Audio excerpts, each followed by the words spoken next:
সংসারে সকলে উঁচুতে উঠতে চায়, কেউ নত হতে চায় না। সবাই এটা মনে করে যে নত হওয়ার অর্থ হলো তাদের আত্মসম্মান এবং অহংবোধের বিরুদ্ধাচরণ করা। তাদের মনে হয় যে যদি আমরা নত হই, সংসার আমাদের দুর্বল মনে করবে, তাদের শৌর্য এবং তাদের ব্যক্তিত্বের অপমান হবে। কিন্তু এটা কি সত্যি? প্রত্যেকবার নত হওয়ার অর্থ কি সম্মানহানি হওয়া? কখনোই নয়। আপনি নিজের জীবনকেই দেখে নিন। আপনার কোনো অমূল্য জিনিস যদি নিচে পড়ে যায়, তাহলে তাকে কিভাবে তোলেন? সেই বস্তুকে তোলার জন্য আপনাকে নত হতেই হবে। আপনি বড়দের আশীর্বাদ কিভাবে লাভ করেন? আপনি নত হয়ে তবেই তাদের আশীর্বাদ লাভ করতে পারেন, তাই না? ভেবে দেখুন, আপনি একটা পথে হাঁটছেন, আপনি দেখতে চাইছেন যে আপনি সঠিক পথে হাঁটছেন কিনা, পায়ের নিচে কাঁটা পড়ে আছে কিনা। কিভাবে দেখবেন? আপনাকে সেই মাথা নত করেই দেখতে হবে। এর অর্থ কি? অর্থ খুব সহজ। প্রত্যেকবার নত হওয়া অনুচিত নয়, সেটা কোনোভাবেই সম্মানহানি নয়। পরিস্থিতি অনুসারে এবং যেখানে প্রয়োজন, আপনি নত হতে শিখে গেলে আপনি অনেক কিছুই লাভ করতে পারবেন। জ্ঞান, মান, গুণ, বিশ্বাস। সেই জন্য প্রয়োজন এবং পরিস্থিতি অনুসারে নত হতে শিখুন, এতে অনুচিত কিছুই নেই। আত্মসম্মান থাকা অত্যন্ত প্রয়োজনীয়, কিন্তু তা যেন কখনো অহংকারে পরিণত না হয়। এই বিষয়ে অবশ্যই নজর রাখবেন এবং আমার সাথে ভালোবেসে বলবেন, রাধা রাধা। বিন্দু বিন্দু জলেই সাগর নির্মাণ হয়।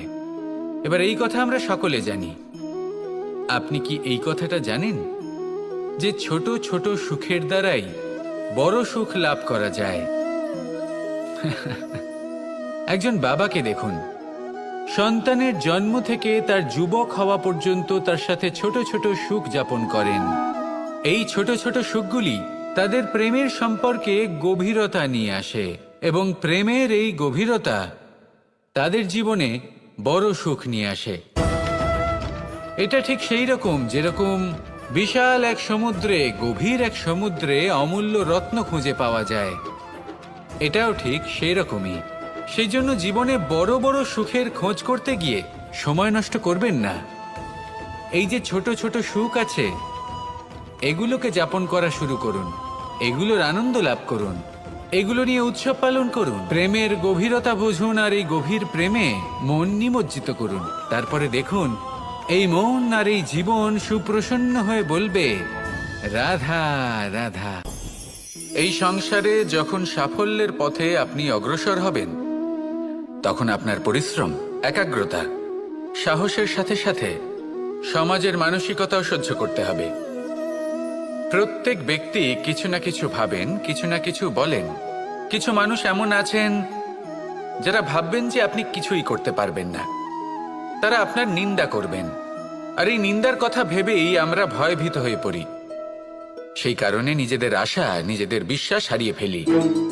এবার যদি সেই নিন্দার ভয়ে আমরা লক্ষ্যচ্যুত হই, তাহলে সেটা অনুচিত। সেই জন্য জীবনে শুধু পরিশ্রম করতে থাকুন, সামনে এগোতে থাকুন। যেই দিন আপনি আপনার লক্ষ্য লাভ করবেন, সেই প্রত্যেক ব্যক্তি যারা নিন্দা করছিলেন, তাদের দৃষ্টি আপনা থেকেই পাল্টে যাবে, ঠিক কিনা? এই সংসারকে যা প্রাণ চায় তাই বলতে দিন। যদি আপনি কারোর কথা শুনতে চান, তাহলে নিজের অন্তরের কথা শুনুন। সেটাই আপনাকে উচিত পথে নিয়ে যাবে। সামনে অগ্রসর হতে থাকুন, পরিশ্রম করুন। এমন একটা দিন আসবে যেদিন এই নিন্দুক ব্যক্তিরা আপনার লক্ষ্য প্রাপ্তির উদাহরণ সবাইকে দেবে। আসুন আমার সাথে ভালোবেসে বলুন, রাধা রাধা। আমরা জীবনে চলতে চাই, সামনে এগোতে চাই, কিন্তু কখনো কখনো এমন হয় যে আমরা আমাদের লক্ষ্য দেখতেই পাই না। আমরা চিন্তিত হয়ে পড়ি, ব্যতীত হয়ে পড়ি, আমরা কিছু বুঝতেই পারি না। এই মন অশান্ত হয়ে যায়। কিন্তু যদি আপনি থেমে যান, তাহলে নিজের পথ এবং নিজের লক্ষ্য থেকে সরে যাবেন। সেই জন্য চলতে থাকুন, থামবেন না। যতদূর পারবেন চলতে থাকুন, যতদূর দৃষ্টি যাচ্ছে চলতে থাকুন। তারপরেই দেখবেন পরবর্তী পথ আপনা থেকেই আপনার সামনে আসবে। কারণ আপনার দৃষ্টির সীমা থাকতেই পারে, দৃষ্টিভঙ্গির সীমা নেই, আপনার পথের সীমারেখা থাকতেই পারে, কিন্তু সেই পথে চলার সাহসের সীমা নেই। সেই জন্য নিজেকে অসীমিত করে তুলুন। এই সীমারেখা আপনা থেকেই দূর হয়ে যাবে, লক্ষ্য নিজে থেকেই দেখতে পাবেন, আর এই মন সুপ্রসন্ন হয়ে বলবে, রাধা রাধা। মানুষ সবসময় চায় যে তার জীবনে যেন কখনো কোনো সমস্যাই না আসে। সে চায় তার জীবন যেন শুধুমাত্র শান্তি এবং সুখের দ্বারা পূর্ণ থাকে। কিন্তু এই চাহিদা অনুচিত কিছু নয়। আমরা সবাই এটাই চাই যে জীবনে সুখ থাক, শান্তি থাক। কিন্তু এই কথা সবসময় মনে রাখবেন, যে সূর্য উদিত হন সংসারকে প্রকাশমান করেন, দুপুরবেলায় সংসারকে রৌদ্র প্রদান করেন, সন্ধেবেলায় তাকেও অস্ত যেতে হয়। এবার আমাদের জীবন চক্র কিছুটা এরকমই। কোনো কিছুই চিরকাল একরকম থাকে না। কখনো এই নদীকে দেখুন যা বয়ে চলেছে। এই নদী যা বয়ে চলেছে তার পথেও অনেক বিপদ আসে। বড় বড় পাথরের সম্মুখীন হয়ে তাকেও সামনে এগিয়ে যেতে হয়। একটি পুকুর যা চারদিক থেকে ঘেরা, তার জীবনে কিন্তু কোনো সমস্যা নেই। কিন্তু এই সংসারে পুকুরের পুজো করা হয় না, পুজো করা হয় নদীকে। মনে রাখবেন, সমস্যার ঊর্ধ্বে তিনি উঠতে পারেন যিনি সমাধি লাভ করেছেন, যিনি এই সংসারেই নেই। যিনি এই সংসারে আছেন এবং জীবিত আছেন, তার জীবনের সমস্যা হলো শ্বাসবায়ুর মতোই গুরুত্বপূর্ণ। আসুন আমার সাথে ভালোবেসে বলুন, রাধা রাধা। আমরা সবাই জীবনে সুখ লাভ করতে চাই। শুধু জীবনে কেন, জীবনের পরেও আমরা সুখ লাভ করতে চাই। আমরা সকলে স্বর্গের কামনা করি। কিন্তু খুব সহজ একটা কথা, যদি আপনি স্বর্গ লাভ করতে চান তাহলে প্রথমে মৃত্যু লাভ করতে হবে।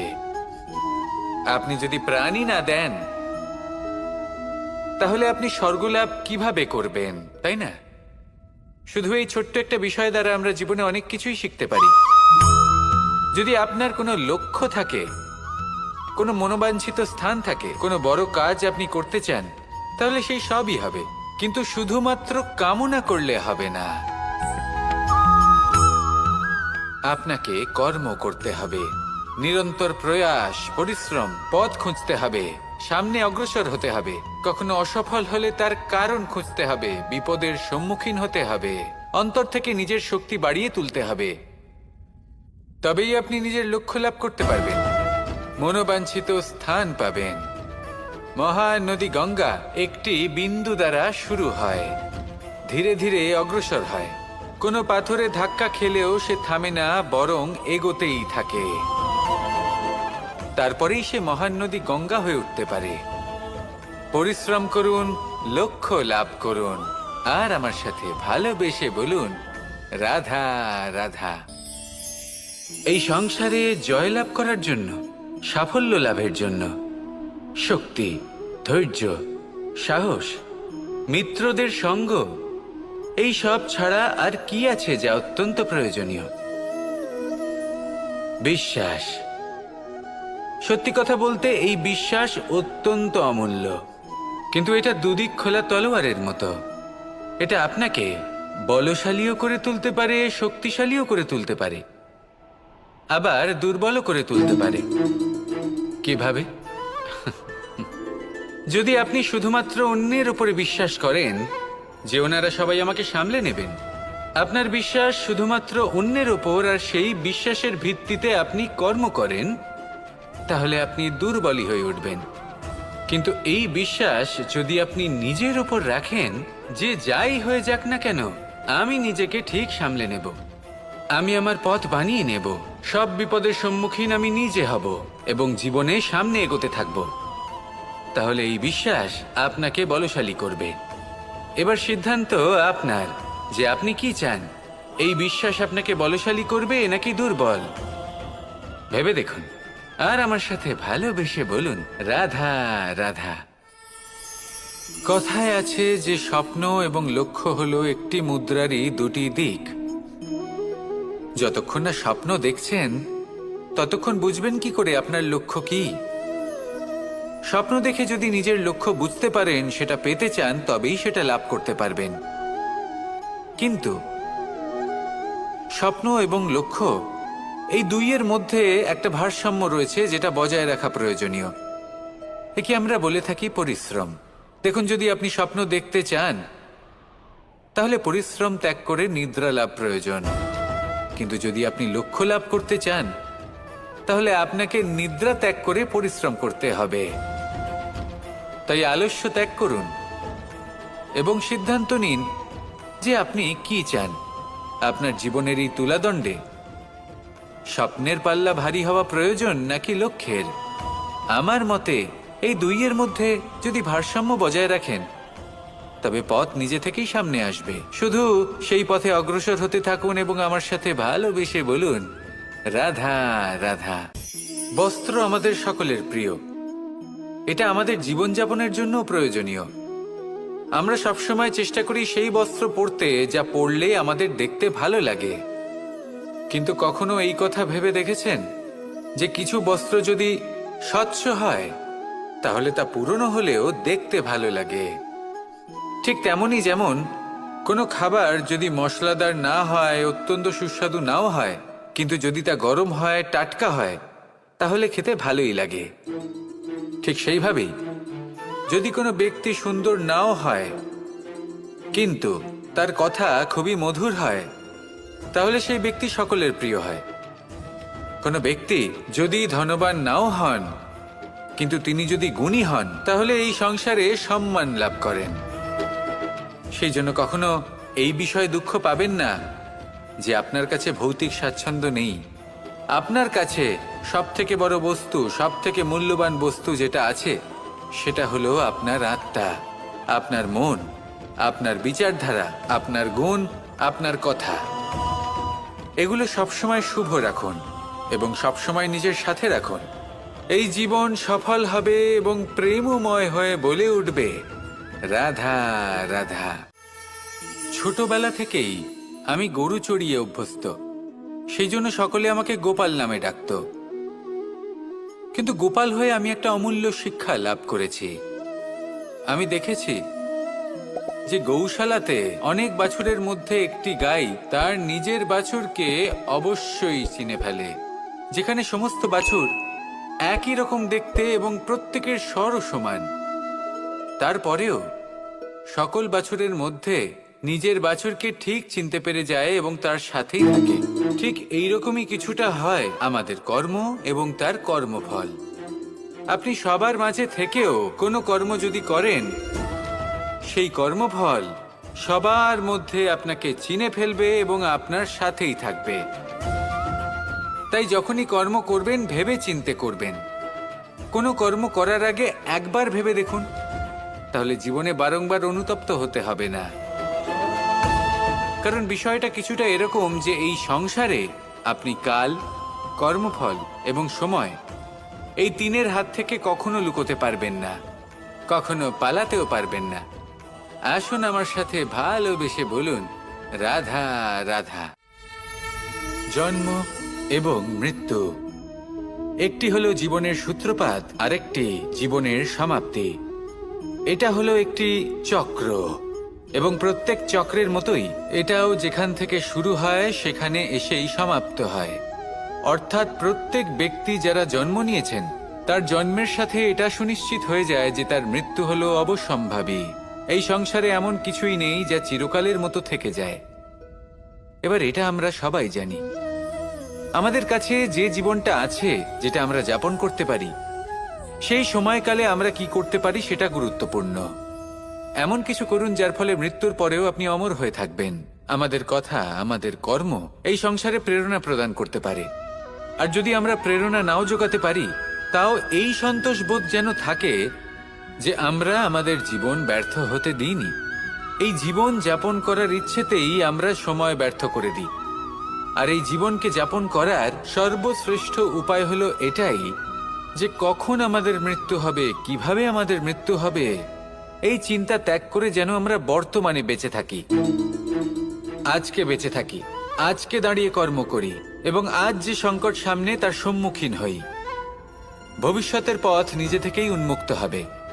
আপনার জীবনে অনেক বড় বড় বিপদরূপী পাথর আসবে। সেই পাথরগুলিকে এতটাই দুর্বল করে দিন যাতে সেই পথ আপনি অগ্রসর হওয়ার পরে আপনার পেছন পেছন যে সেই পথ দিয়ে আসবেন তিনিও যেন সহজেই পাথর চূর্ণ করে সামনে অগ্রসর হতে পারেন। মনে রাখবেন, আপনার প্রচেষ্টারও একটা মাহাত্ম্য আছে। যদি আপনি কোনো কেল্লার শিখরে পতাকা উত্তোলন নাও করতে পারেন, তাহলেও আপনার প্রচেষ্টার যে মাহাত্ম্য তা কখনো কমে যাবে না। সেই জন্য প্রচেষ্টা করতে থাকুন আর আমার সাথে ভালোবেসে বলুন, রাধা রাধা।